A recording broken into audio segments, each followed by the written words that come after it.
but it's not germane to the issue today, whether you love natural gas or you hate natural gas or any of that.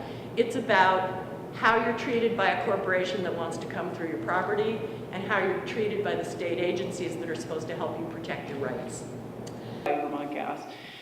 There's the ratepayer case, which is another whole bag of worms that we haven't even touched on. But in recent hearings in that, Vermont Gas requested that they be able to recoup the costs from ratepayers of surveillance of activists. Damn, that's so greedy. So this is a way of pitting. Do you recall the figure on that? $130,000.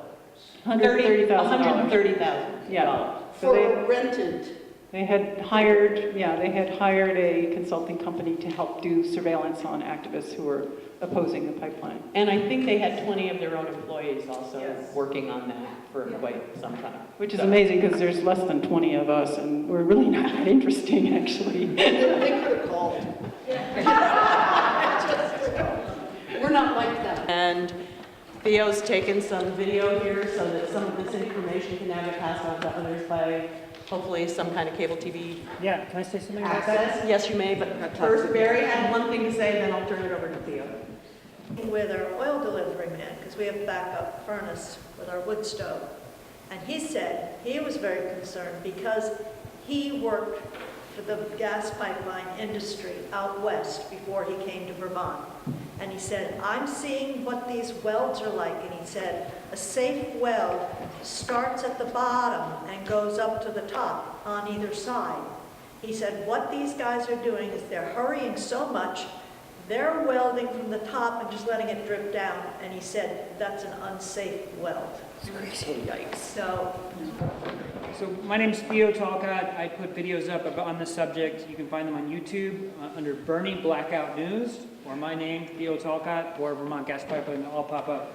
So I know you all want to get out of here. I want to just echo a few things back, which is if you think it sounds like it's the Three Stooges building these pipelines, that is so true. It really is that way. Also, if it sounds like the activists who you met today know more about this than anyone, that is true. These people took them to court and have stacks of documents. Like, they really deserve a lot of credit for figuring out what the Vermont Public Service Board is and does. And I encourage you all to take our representatives to account. The state of Vermont is the doer. They are collaborating with the pipeline companies. This is as much a government issue as it is anything else. If we wanted solar power built out, the government is helping them by guaranteeing them 14% cost plus build out. It's and then they get a slice of it. The government takes a chunk of the money from FERC down with the national one, but also the Public Service Board gets their budget from these projects. So they don't have any incentive not to do it or to regulate them properly. So the whole thing is a sham, and we really have to hold them to account. And so, but don't give up. There's a revolution in this country to hold these people to account. It's all over the planet, from Standing Rock to here, and we're going to win eventually because the facts are on our sides, and we're going to protect our water. Thank you. I've got 3 towns, 4 people. Mary Martin is from Cornwall and was very active in the work to get phase 2 actually postponed, and they never said canceled, but defeated. And then Jane and Nate Palmer are from Moncton, and the phase 1 plan was to have gone right through their property there, and it is not going through their property, even though that phase has been completed. And our last speaker will be Rachel Smolker, who lives in Heinsberg, and was, again, among a group of people who all of a sudden saw bulldozers coming over the hill to their public park, which had been bequeathed to do nothing but be for educational and recreational purposes. And so they kicked into gear, and Rachel has been very hard at work on some of the safety issues and violations that have taken place in the laying of phase 1 pipe. And I think we should all pay attention to that. I'm going to turn it over to Mary Martin. The gentleman knocked on our door and was a representative and agent for the pipeline company looking for us to sign on the dotted line. So not that they were really going to come through with the pipeline. but just in case they wanted to do some surveying, if in the future, maybe someday, blah, blah, blah. So in questioning him, and what if we don't sign, he said, well, I'll just take your land by eminent domain. So we went from nothing to worry about, no problem, to we'll take your land by eminent domain. That was a bit of a shock to me because, you know, twice a year we pay our taxes, and I've never seen Vermont Gas belly up and help us. But yet they want to come in and literally cut our farm in half and run this pipeline to serve New York State business. Didn't set well. And this agent told us we should really keep this to ourselves, and that in the future negotiations on this easement would be better for us because our neighbors might get upset if they learned we got more than they did, or that we were at some advantage for signing early. So just, you know, keep this under your hat. Don't talk to anybody about it, and I'll be in touch. He left, my husband and I looked at each other, and we got on dueling phones and started calling all our neighbors. Don't tell us not to talk to our neighbors. That's so. And she gave the advice to all of us about, as I've talked about before, the Jenny Baker's starter kit, which was to issue no trespassing warnings against the gas company, to make sure your land is posted, all the steps you could take in advance just to secure your privacy and protection. Which we learned that Vermont Gas just walked all over that. And they went out back on our farm through another entrance, and they cut down some trees, and they put in their stakes, and they did some surveying without our permission, unbeknownst to us, with a no trespass that they knew had been issued. And they took the Department of Natural Resources with them on one of their forays. I just wasn't happy with the way we were being ignored, abused, mistreated, whatever you'd like to call it. They were trying to just run us over. And again, I had been pretty content before, but they were getting to me. I don't think they knew that they were stirring a hornet's nest. I'm generally an easygoing person, but they were wily, and they lied, and they trespassed, and they did everything you would not expect a decent company to do. They're nothing but bullies. They're corporate bullies with a license to plow right through. So be aware and hang together. It's important. Yeah, we had the same kind of thing happen in Moncton. You know, when we first started hearing about the pipeline coming to town, it was, you know, sounded like it was coming down from Heinsberg. It's like, oh, it's just a sign of the changing times. Natural gas is coming to town. We didn't realize it was a transmission line. We missed the first couple of meetings that were in town. And we had a neighbor call us up. We really didn't know. Well, he said, hey, you know, there was a meeting, and you may want to pay attention because it looks like they're going to put this thing right across to your farm. It's like, why? You know, because it was over on Davis Road. And then they were talking about putting on the Velco corridor, which, you know, we can see out the window, but why would it be way over here? Next thing you know, we get a call from a fella in town who we knew. I actually run a garage in North Ferrisburg, and I'd worked on this guy's vehicle before. And I hear Jane talking to him on the phone. Hey, Alice, how you doing? Yeah. You know, and he's saying, can I come over and check the farm to see if it's possible to put a pipeline in? And Jane's going, yeah, I can. And I'm in the background going, no! And a few bad words. Can he come on our land under any circumstances? She goes, it's Alice. It's like, I don't care. This guy would not even admit that he worked for Vermont Gas. He goes, oh no, I work for a surveyor who works for another company that may work for Vermont Gas. It's like, your check comes from the gas company.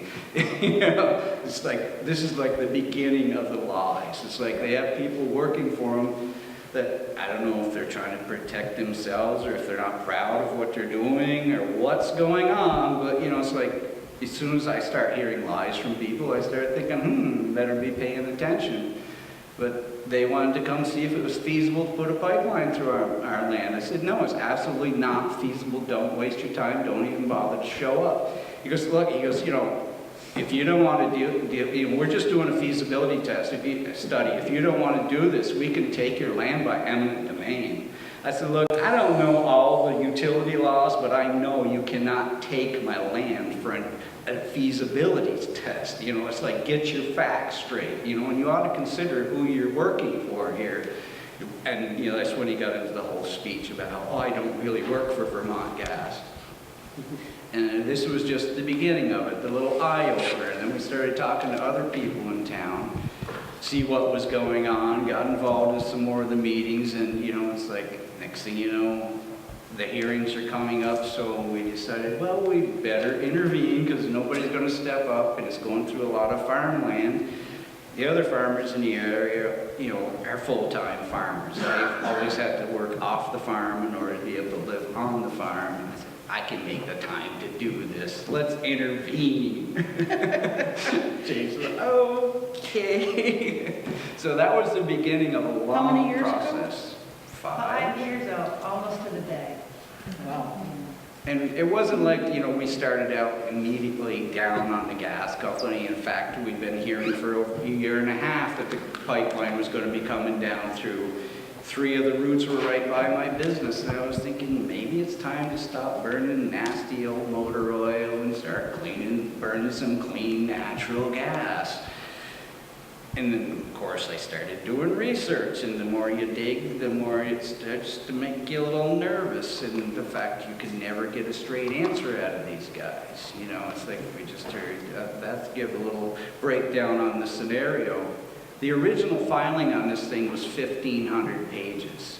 It tells you in there the entire 4-phase layout. Every intention of getting into the federal pipeline system. That is their goal. It was never, well, maybe we'll get to the pipeline like they try to tell you. And that is where they are going eventually. Who knows when? You know, you hear about Vermont Gas, you hear about Gas Metro. What you don't hear about is a little company from Norway called Valnor, which owns about 1/3 of Gas Metro. Valnor was the driving force behind the Champlain pipeline, which tried to come through the state in 1989 with a 24-inch pipeline, 750 miles going from Montreal right straight through to Rhode Island.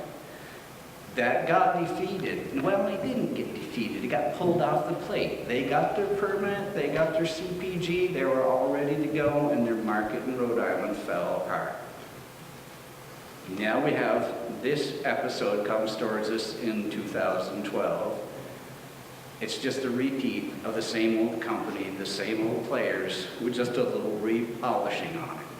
It's where we met Don Gilmore, and he said, you know, we learned a lot from the Champlain pipeline. It's like, what they learned is don't try to go through the state all at once. Break it up in little sections and eat up a few landowners at a time. Well, after you've spit them out, then you go down through and you eat out a few more. It's really calculated. It's not like it's Vermont Gas. This is an industry problem. This is the way, it doesn't matter what pipeline you look at anywhere. This is the way they work. It's really slimy, you know. It's like basically what they do is they try to diffuse the anger that you should be having towards them, towards your neighbor. You know, the first thing they do is they come through town and they draw the most offensive line you could possibly think, right through Cornwall, right through a few people's houses. And then you all fight about who should get stuck with the pipeline. And then after, you know, you've burned yourself out and you get a route that seems a little more acceptable, you know, your anger's all gone towards each other instead of focusing on what it should be, that, you know, the gas company is the bad guy here, not your neighbor for not wanting it on their land versus your land and all that nonsense. That's where you got to keep yourself from getting tied up in this thing, because it's really amazing how they let you kind of, you know, fight amongst yourselves and not really focus on what the big pictures are. We could spend hours here talking about all the times that we've been lied to and, you know, deceived and everything. But the biggest thing you have to do is you have to really decide what you want to do. Do you have a problem with the pipeline? Do you not have a problem with the pipeline? If you don't want the pipeline on your land, that's one thing. If you don't want the pipeline on your land without getting paid properly, that's another thing. You have to figure out where you're coming from and what you want out of this. You know, if it's just a decent settlement, you need to be able to negotiate and get a decent settlement, but you make sure you look at all the pictures, you know, all the parts of this thing. You know, they will tell you that they're going to put a pipeline through your land, and when they're done, it's going to be better than it was before.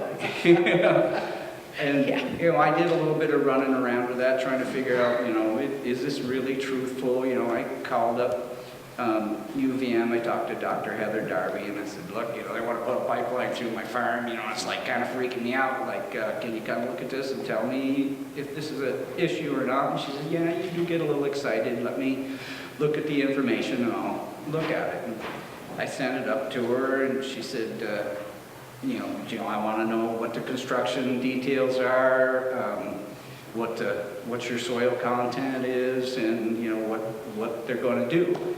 And she looked at everything, came back and said, trying to farm organically on the heavy clay soil that you have, if they do this across your land, it will probably be 15 to 20 years before your soil recovers, if it ever does. It's like, wow, I've got an issue here. And we have a chart here. Did you get that on them? You never got that. Well, anyway, this is a grain harvest chart, and I've got two of them, so I can pass one around. I don't know if you can get it on there. Here we go. You can see it. Guys, can you reuse the mic too? Yeah. If anybody is familiar with these grain harvest charts, you know, the combines or the equipment is set up with a computer, and it tells the yield as they're harvesting it. And this is from a field in New Jersey that's had a pipeline on it for 50 years. And this red part is the diminished return. It's 28.61 to 77 bushels per acre. So the typical is 168 to 190. So this is where the pipeline is, and it's still, 50 years later, they're not getting the yields that they are with the rest of the field. So when they tell you, and that's one of the things they'll tell you, is that once they pile the dirt up in one place, the topsoil, and then they'll return everything in order, when they're finished, it'll be just as good as new, and it's not true. They don't separate the soil. They compact it, they mix the subsoil with the topsoil, and the topsoil is in a pile for so long that the microbes die. If you're not, this guy is not an organic farmer. If you're not an organic farmer, you can add additives to help, but it's still not the same. And this person is fighting another pipeline because of his experience, and that was what impressed us, is that he knew what it was like to try to farm with this.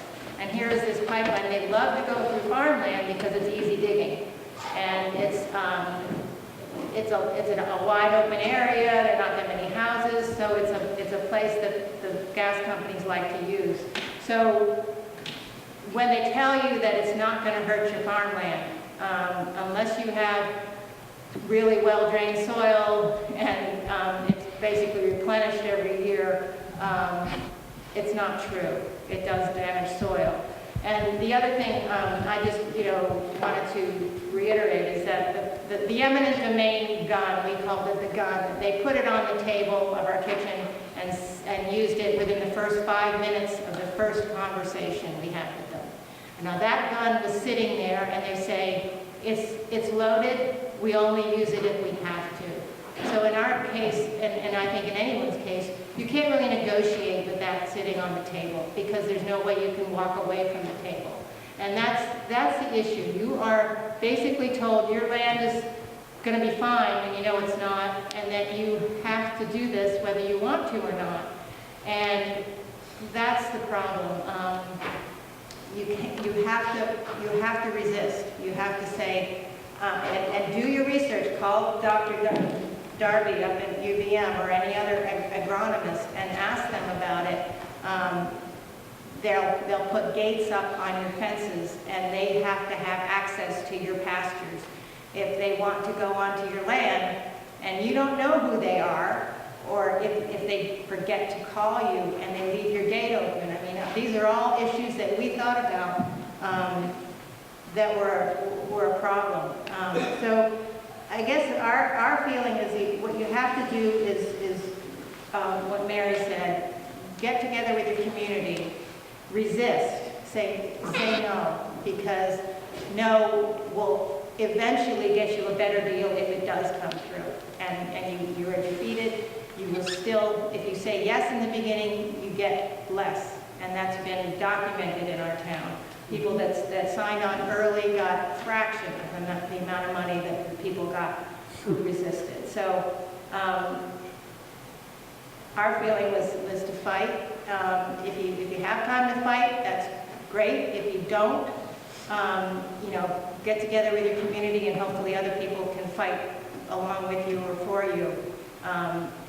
It has to be the people for the people, and you have to protect what you have, because our government's not going to do it. And unfortunately, when we discovered all this, and we had Dr. Darby give us the report that it would harm farmland, we foolishly thought that the department, or the Public Service Board at the time, would apply that across the whole route.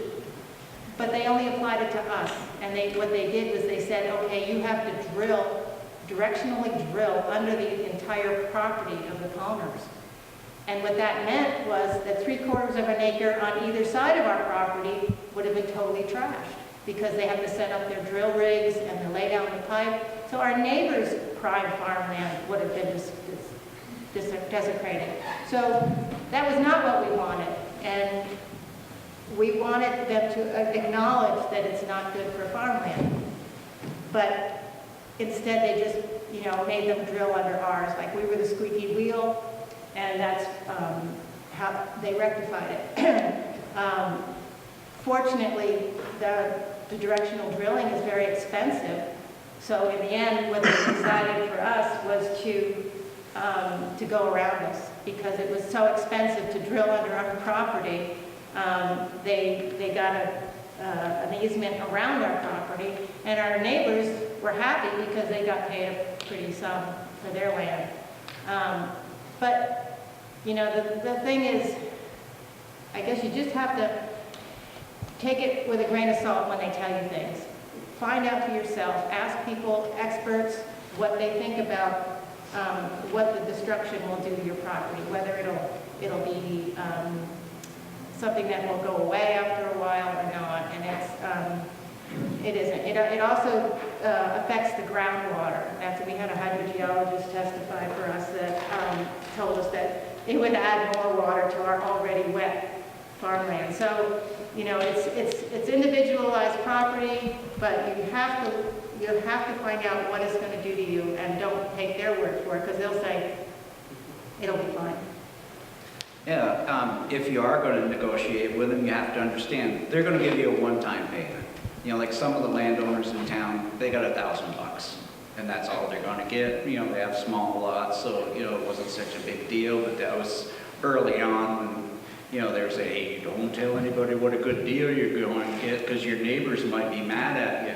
Well, after they started hearing what some of the people that were holding out were getting, then they were a little mad that they'd taken $1,000. So But one of the things you need to do is, if they are going to cross your land, and you know they're going to impact it, you need to put a price on it, and you need to work for that. If you're going to lose 10% of the yield on your farm, on that strip of land, what is that really going to affect on your bottom line? And what is that number going to be for perpetuity? Because this pipeline is forever. So your loss is going to be forever, and you need to be able to balance that out, because even though you've got, you get stuck with this pipeline on the land, you're the one that has to pay the mortgage on the land, you're the one that has to pay the taxes on it. One of the things that we had the hardest time trying to figure out with our town is like, why are they even accepting this? Because for us, we thought, why are they in Moncton? You want to run a pipeline right down through, you're trying to get to Virginia's, you're trying to get to Middlebury, you're trying to get to Rutland, you're coming out of Burlington, it's all on Route 7. Why don't you go right down Route 7? Well, it turns out there's this little thing, that they call collateral damage. If something goes off and it blows up, where's the cheaper piece of property? For them, it was in Moncton. If you come right down through Route 7, you're in Shelburne, Shalop, where all the houses and businesses are tight together. It was going to be almost 1,000 landowners that they would have to deal with going right down through 7. This way, getting to Middlebury, they did it with 164 landowners. So it's like you got bigger chunks of property, you got more area in between, and with most of us that are trying to run a farm, you're pretty well tied up all the time. You don't have the time that you need to go out and deal with all this negotiation. When we got into this, we said, oh, we're going to intervene, and we jumped right in, and by the time we got to the technical hearing, we'd already chewed up 1,000 hours of our time, just trying to do the research, trying to get in our head what we needed to do to protect ourselves. And it is a big challenge, it's a big lift, however you do it, whether you're for gas or whether you're not for gas. You got a heck of a lot bigger fight if you want to just keep them right off. The best thing that we did through the whole thing is, we just kept saying, no, we don't want it, we're not interested. At one point, we did look at, maybe we should put this on the western side of our property, which is all wetlands, far away from everything. We said, look, if you're going to take our land, take the land over there that's in the WRP. It's all wetlands, we can't farm it, we can't do anything with it. It's away from everybody. It would have actually meant that there would have been 12 less landowners involved. But we did give them a limited access. It said, if you have any problems out there, you need more time, you need to let us know. But you got 2 weeks where you can go out and do your study and see. Well, they took a while to get going, and then they got going, and the 2-week time came up, and they're still out there. They're doing an archaeological study and stuff, and it's like, why are you on my land? Oh, we're almost done. It's like, no, you were done yesterday. Don't come back. The next day I come home from lunch, they're out there again. Yep. I went out, I said, what are you doing here? Because we're almost done. I said, you're done 2 days ago. I said, I'm going back to the house. If you don't walk immediately off my property now, the next person you're going to deal with is the state police, because they're going to bust you for being out here trespassing on my land, which has always been posted. Gets on the phone, he goes, look, guys, you got to get off of the Palmer's property right now. You get out here. And I said, and in fact, you don't even want to walk on my property. Go up on the Nature Conservancy and walk out around my property. You're not allowed on my land anymore. So, all right, he's really pissed. Everybody go up on the land. I said, look, he goes, this is going to take us longer. I said, don't you get paid by the hour? He goes, well, yeah. I said, have a lovely walk. It really stinks that you have to act like that to protect your own land, but you have no choice. No one else is going to step up for you. When I first got involved in this thing, I know a lot of people that work in various state agencies, and we rattled the doors at ANR and at every department that we could, and we kept getting this recurring message. It's like, the governor's telling us, if we're for this, speak up. If we're against it, shut up. We're sorry, we can't do anything for you. It's like you are on your own, you know, it's really too bad. One of the things that, you know, amazed us when they first wanted to come through town, we thought, why are they doing this? Why is our town putting up with it? Not only is it collateral damage, our town was going to get taxes. We to our select board, we said, we heard you're going to get taxes out of this. And they said, well, maybe there'll be a little bit. It's like, so what are you getting out of this? And then all of a sudden, a lot of the people in town that were thinking they didn't want a pipeline in town, it's like, oh, there's taxes. Oh, what? You know, we could spend that on the salamander crossing. We could spend that on the park. We could spend it here. It's like, wait a minute, you know? It's amazing how the whole money thing gets in there, and then all of a sudden people start changing how they feel about things. And, you know, you expect the same thing, you know, it happens on the state level, you know, it's like when we started bringing up this issue of, you know, you're going to get taxes from the pipeline that's on my land that I'm already paying taxes on. Yeah, but, you know, we're not really going to get that much because we got to share it with the state because of the school tax thing, you know, we're going to have to give up 60% of it. Well, if you look at the tax bill that's on this thing, you know, 60% of it going to the governor's office. Well, no wonder the state's all behind this thing. It's just totally, Follow the money. you know, it's unbelievable how it happens. Eminent domain is a privilege that's granted to companies when the state of Vermont gives them a certificate of public good. And eminent domain is what allows them to just take a person's property for whatever their project is, if the person doesn't readily agree to selling them an easement for the property. That's one thing.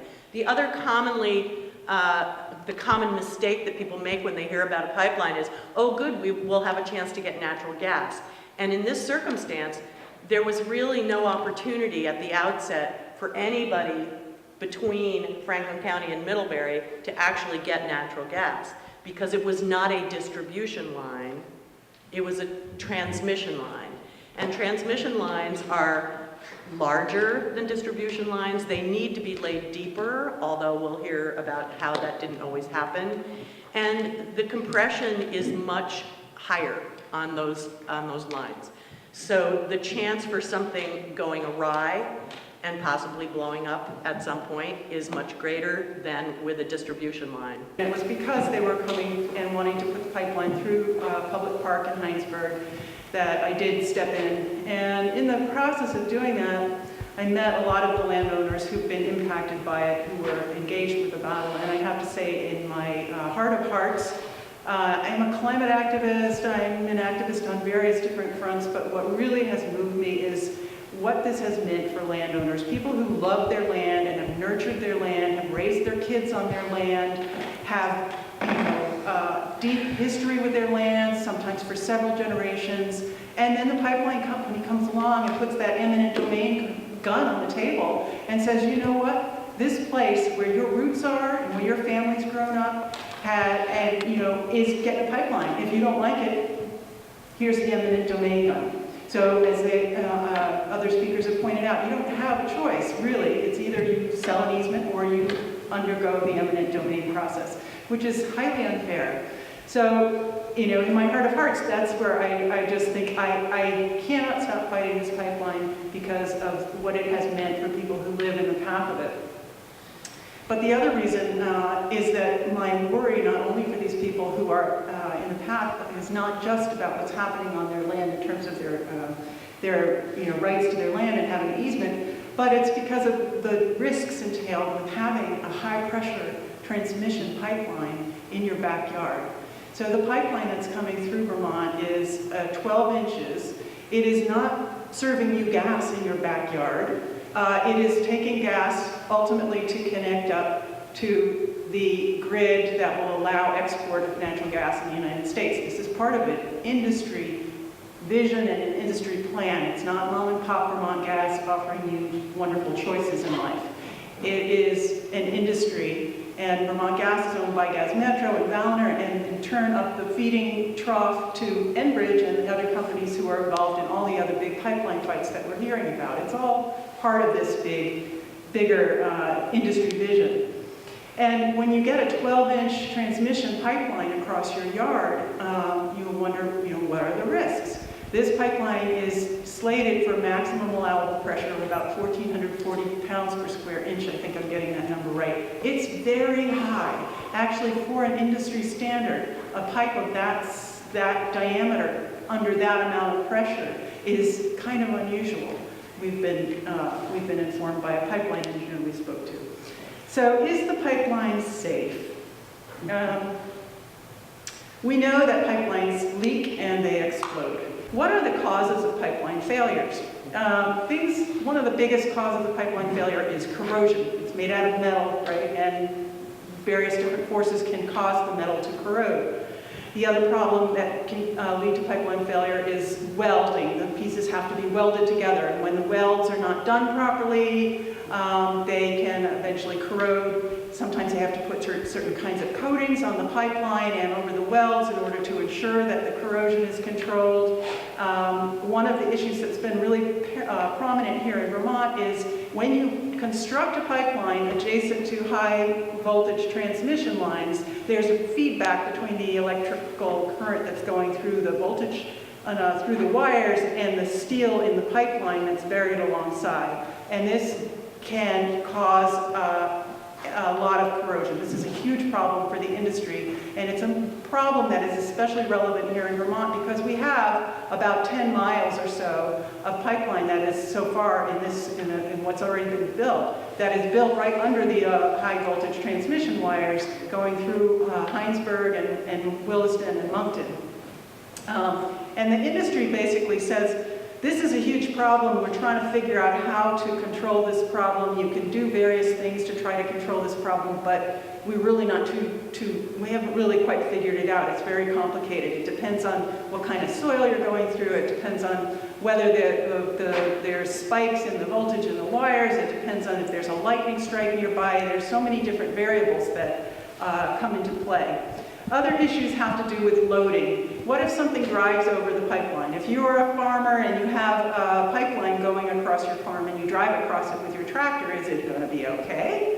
So one of the common problems is in agricultural lands also is tilling equipment that strikes a pipeline and causes damage. Either causes the pipeline to, usually it's not an immediate problem. Usually it creates a ding, and then that ding starts to corrode, and there's a little problem, what they call a holiday in the coating of the pipeline, which allows corrosion to set in, and then ultimately, it could be 10 years from now, ultimately the pipeline has corroded to the point where there could be a major explosion of some sort.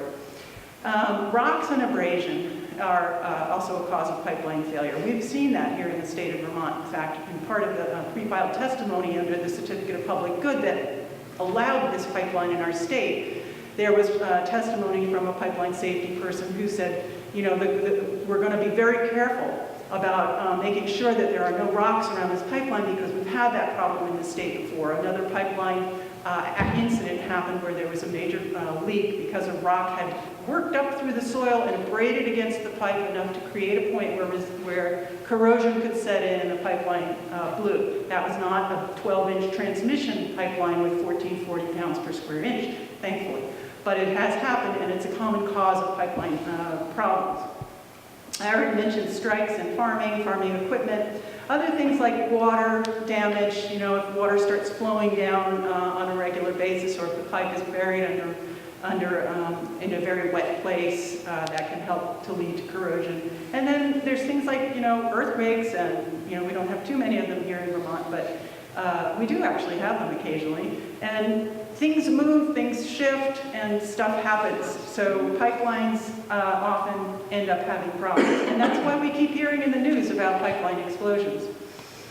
Now, I wouldn't have gotten off into all of this stuff of looking and learning about this if I had had a lot of confidence in Vermont Gas's construction of this pipeline. But as I started looking through the records and watching what I was seeing in construction, I started getting very worried because I was seeing a lot of things that I knew shouldn't be happening. I saw, and I'll show you the pictures of the PowerPoint, where pipeline that was just sitting out in water, in standing water, which I knew was not supposed to be doing. Pipeline that was rusty, and seeing that the workers were rushing through as fast as they could. The company was way behind schedule and over budget and just wanted to get this thing in the ground fast. And there were incentives in place. The contractors were made responsible for things that created the incentives for them to cut corners and get this thing done in the ground fast.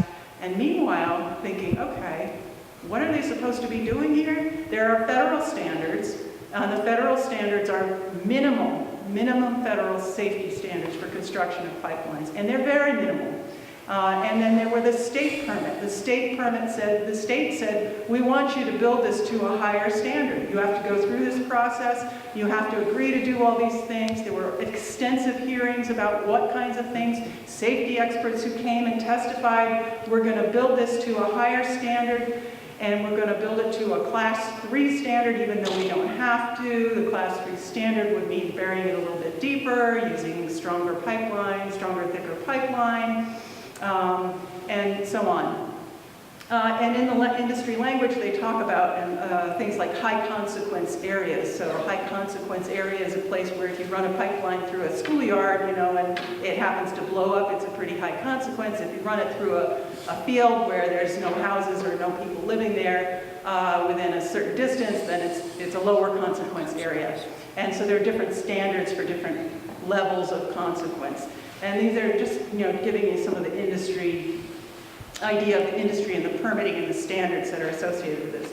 And then there's things like the incineration zone, which is, if you're living, I can't remember what it is exactly, 100 feet, 300 feet, I think it's 300 feet from the pipeline. He probably has that number on top of his head. 600 feet for a 10-inch pipe, not even a 12-inch pipe. Okay, thank you. So you're living in the incineration zone. So if the pipeline is going through your yard, you may be living in the incineration zone, which means that basically there's very little chance that you won't get incinerated if the pipe blows. And this is, again, just part of industry language, right? The Department of Public Service has not done their job in a rather alarming way. And in 2016, they actually did go through a process of filing a notice of probable violation about electrical safety concerns that with the construction in Williston, Heinsberg, Moncton as they were going through. They did not have a safety expert who understood what the concerns with electrical feedback between the wires and the pipe was about. They have to have the pipes grounded, they have to do readings, they have to do a lot of special construction techniques when they're working in that context, and that is partly to protect workers who can be electrocuted by a situation like this, and it's also to ensure that the pipeline is installed correctly so that this issue of feedback between the high voltage lines and the pipeline is in compliance with what they're supposed to be doing. So they received a notice of probable violation for things that they had been observing for months now. And eventually they said, there's actually a problem here. But they let them keep on building. And the process went on and on and on. And basically there's no clear indication that that problem was ever resolved in any way. They allowed construction to continue, and even as they were negotiating an outcome about how this was going to be dealt with, they allowed construction to continue for months. And we still have no indication how that problem ever was resolved. We have, in just the past 6 months or so, gotten involved in another issue about construction of the pipeline, and that is Vermont Gas. Well, let's start back with the initial story. The Littles warned us about an excavator that had fallen off the skids in a place in New Haven, and my partner, Cisco, went out with his camera to see what was going on and maybe take a picture of the excavator, that's how he would say it, off the mats. And he went out there with his camera and found that the pipeline was buried, sitting in a trench, but it was only like maybe a foot or so down below the surface, knowing that the pipe is supposed to be buried at least 4 feet under the Velcro lines. That was supposed to be in the ground 4 feet. This pipeline was laying in a trench that was maybe 18 inches from the top of the pipe to the level of the ground. And looking north and south and up that way, it was sitting in standing water in the shallow trench, and looking down here, it was not standing water, but it was very, very shallow. So he took some photographs of this. And we in light of what we had learned about the electrical issues, and then seeing these photos, and then going through the records and finding that their inspectors had inspection reports such as they exist, which is not very much. The inspection reports were indicating that the inspectors had come out and said, you're supposed to have, for example, comprehensive written specifications that tell your contractors exactly how to build this pipeline and what they need to do, what standards they need to follow, and so on. And the inspector's saying, where are they? This is in 2015, mind you. The pipeline had already been under construction for quite a long time. And the inspector is saying, where are the comprehensive written specifications for the construction of this pipeline? You're not telling your contractors how to do it. How are they supposed to know? You've already built several miles of this pipeline. And that was just one issue, right? There were many. There was the electrical violation, and there were problems with things like that had come up around how welds were being done, whether coatings had been done properly, whether all different aspects of the construction. There were many different problems. So we decided we've got to do something. The Department of Public Service is not doing their job here, and our people who are living in these communities and living right alongside this pipeline are going to bear the cost of this shoddy construction. So we went to the Federal Pipeline Hazardous Materials Safety Administration, PHMSA, and we delivered to them a very highly researched table. Here's where, in this document, and inspection documents, and this and that and the other thing, here's all these problems. Our state's not doing the job. We need the feds to step in and take over oversight of this project to make sure it's done properly, because it's not being done properly. So the feds, I think, are kind of obligated when citizens come to them with a complaint like that to take some action, and they did. They did come to the state, and they did review some of the issues that we've, and I don't know, did they ever resolve them? I couldn't tell you the answer to that. There's no track record showing that the problems that we brought to their attention were ever resolved. Just the Fed said, yeah, we came and looked, and that's kind of where it was left. Well, the photos that Cisco took in the swamp that day were among the things that we sent to PHMSA and the Pipeline Hazardous Materials Safety, the feds. We sent them photos and said, now we understand the pipeline's supposed to be 4 foot deep, for example, and in this picture, that doesn't look 4 foot deep, it looks maybe, 18 inches at best. And so those had been delivered to the feds. So lo and behold, 9 months later, or whatever it was, Vermont Gas filed with the Public Utilities Commission, PUC, a request for a change to their permit. Now, they've made a bunch of changes to things, but when something's really being changed, it's a substantial change, they have to go to the state and get permission. We had a permit. We had a certificate of public good. There were all kinds of conditions that were attached to that they were supposed to abide by. Did they abide by those conditions? Well, we understand when you're building a big project, things can get changed along the way. Of course, it's, and so at some point when something seems like a fairly significant change, like it might mean the difference between the pipeline blowing or not, it would make sense that you would go to the state and say, hey, this is a change that we need to make to our construction specifications and how we're doing this, and we need the state to know this. It's not what was in the permit, it's a change to the permit, and we need to go through a process to decide whether this is a substantial change or an insubstantial change. And you really shouldn't just continue building the pipeline while you're doing that process. But they came to the state and they said, we've had a lot of problems burying the pipe to the proper depth in just that one place where those photos were taken. Actually, there's been no problem anywhere else. It's all been good. It's all been good. But that one place really has been a bitch. And so we'd like a continue. We don't think it's a material change. It won't change anything about the pipeline. It's all good. But we want you to know, and it's just the only place where there's been any problem. So we decided to step in and intervene again. And mind you, like landowners have to give up their time and work on this. The same for, I'm not a landowner. The pipeline's not in my yard, but putting the time and the energy, and also when you step into this, you got to hire a lawyer most of the time. And we've been paying lawyers. We've been fundraising, we've been baking cookies, we've been holding parties, we do fundraising, everything you can imagine to try and pay lawyers to take this forward for us, because we believe that the safety of people living along this pipeline is important. So we've now intervened in this next case on the non-substantial change designation about depth of burial in the pipeline in New Haven. Well, I would love to be able to show you the next picture. So this shows, these are the pictures that Cisco took. You can see the pipelines literally almost laying on the surface there. And in the next slide, this is what it looks like now. It's basically, we call it Cisco's Lake, because what happened, they had a very narrow work area there. The soil was, they've been referred to as muck and as ooze and as, you know, it was a wetland. And they had very difficult conditions to work there. And so they did a technique for installing pipe that I've never heard of, and as far as I can tell, like Agency of Natural Resources never heard of it. And one guy we interviewed or posed in the case, who'd worked in the industry for a long time, like his entire adult life, said he'd never seen this before. He'd kind of heard that maybe it happened sometime. And we've been referring to it as the sink and swamp technique, just because they say what they did is, that's not where they buried it. Actually, what they did is they put it in a trench like that, and then they dug all around it so that it would fall down into the ooze. And that was allow the pipeline to sink. And this is what we were referring to as the sink and swamp technique.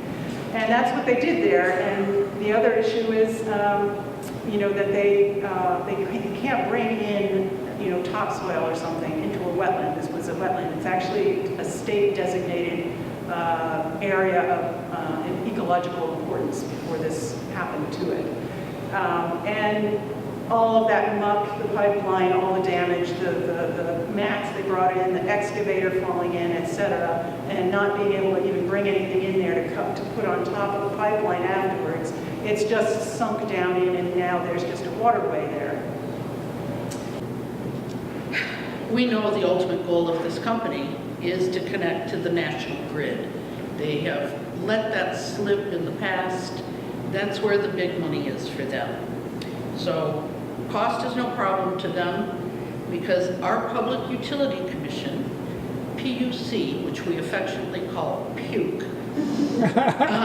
will allow Vermont Gas to bill the ratepayers for this build out of fossil fuels. So it doesn't cost Vermont Gas anything. It's paid for by the ratepayers. They just get the proceeds from the sale of the gas that everyone else is paid to put through. So obstacles like common sense, decency, and truth, they do not play into this project either. Money and greed are the driving forces, and that's what propels them onward and will continue to do so until they're connected. And once connected to the national grid, Vermont Gas will be in a position to sell a highly valuable connection from the tar sands pipeline, or tar sands oil pits, to the coast for shipping their product overseas. It really has nothing to do with saving Vermonters money or giving Vermonters a choice. It's all about the long game, and we would be foolish not to keep our eye on that perspective. So if a bigger bidder comes in, if this is achieved, we would be up against Enbridge or like the Keystone Pipeline thing. And if you think Vermont Gas has been a formidable foe, it's nothing like these big companies, as we all saw in Standing Rock, and how the Native Americans, were treated out there, and their property rights abused. Got pulled up in the yard, and the guy got out, knocked on the door, and he said, "I'm from Green Mountain Power, and you own 5 acres in back." And I said, "Yeah." And he says, "Well, we need to go cut down the trees that might fall on there. Is it okay?" And I was in a hurry, I didn't think about it, and I said, "Yes." Well, he wasn't in a Green Mountain Power truck, and there is no trees around. They're way over here. The line goes down the center. So they were out back. And what were they doing? So they did not cut any trees? I have no idea. They took them a couple months. We heard a saw or two, but, you know, I said to him. And this tactic of catching you by surprise when you're in the middle of something else, it's he very wasn't- efficacious for them. He wasn't home, and I said to him, I said, "So these two guys came up in a, you know, like a big Ford truck, and it did say Green Mountain Power on it." And he banged on the door, and, you know, dog barking, and he's like, "We got to take down some trees on your property in the back." And you know, because of the power company, and I was like, yeah, go ahead and what? Well, and that's something else we ought to all know is that Green Mountain Power and Vermont Gas are both owned by Gas Metro, so they're really sister other. Yeah, but normally Green Mountain Power, when they come in a truck that says Green Mountain Power. Exactly. So it took me. And these days, you never know who's contracting who. Right. I mean, I know when they were put. The Addison Independent wrote a lot of articles about these concerns that people were having. But first of all, they're getting this big advertising money from the gas company. And then, when they did the articles, they would write, say, 10 paragraphs, and some of them would go on to another page you had to flip through. And at the very bottom, they would do a paragraph, maybe two, if it was really outrageous, about what the other side thought about this. So it was definitely that there was a bias in the newspaper. When I confronted the governor at the governor's luncheon, he told me I was being un-Vermonty. Oh, I remember that. Yeah. And what I noticed was at the governor's luncheon at the American Legion in Middlebury, the Addison County Regional Development Corporation person was there, and all the Vermont Gas people in their black suits were there. And I was like, said to my husband, what's going on? And then the governor said, I can't answer any more questions. I've got to go to Rutland. And he gets up to go out to go to Rutland, and they all get up and follow him because he was being the cheerleader for Vermont Gas to get to Rutland and to get the Chamber of Commerce and all these businesses and sell them on the idea they're going to get this cheap gas. So nobody's on your side if you have concerns. They're not hearing you. That was one of the things that happened in Moncton early on. They were so far behind schedule, you know, they wanted to get out here and start working, and a lot of this does travel right along the Velco corridor. The next thing you know, Velco's out there clearing the lines back, and one of the landowners that was involved at the time, our nephew worked for Velco. She called him up and said, what's going on? Velco's out here cleaning. They've never come and cleaned on my land without letting me know. He said, oh, no, it's not Velco. We don't operate that way. There was a back and forth for like 2 or 3 weeks, and then it was finally, well, I guess it was Velco. You know, but could never get a straight answer, but it was pretty obvious that Velco was doing the prep work to get ready for when the gas line went through. They're married, you know, so you just can't trust one and not trust, you know, they work in conjunction very well, so you really have to watch out, you know, what you're doing and what you're saying and how you're allowing them on your land. And the quality of some of the people that you're allowing onto your land sometimes. The welders up in the beginning of the project that got busted for methamphetamine, they were not only doing it, they were dealing it to their supervisor. They were the welders. These were the guys that were putting these pipes together. Gotta weld quick. Yeah, gotta be up all night, gotta get this job done. I feel better. Knowing they were on performance-enhancing drugs. No. They basically said the state gets 0 points for adequately, I'll just read you the quote. The question is, did the state follow compliance procedures from discovery to resolution and adequately document all probable violations, including what resolution or further course of action is needed to gain compliance? They got 0 points for that. Continued issue again this year. So this was in 2016. Again this year. Only one letter went out again in 2016. There is a problem with compliance issues and all reports in general getting completed by the staff. 0 points due to unacceptable actions in this area. In other words, you get 0 points for enforcing compliance with this project. That's not me saying that. That's the Federal Pipeline Hazardous Material Safety Administration, who are not known for being like super hard-line, you know, environmentalists or tree huggers or, you know, pipeline engineers or anything. They actually do have some concern about the rising incidence of pipeline failures happening around the country, and I suspect there are people in that agency who deeply care about this issue. And they gave Vermont 0 points, a failing grade. And that's exactly what we had been telling them, right? We had told the feds, the state's not doing their job. And the feds said, yeah, the state's not doing their job. Hey, landowners, the state's not doing their job. And we had asked the state to do their job. Yeah. So who was doing their job?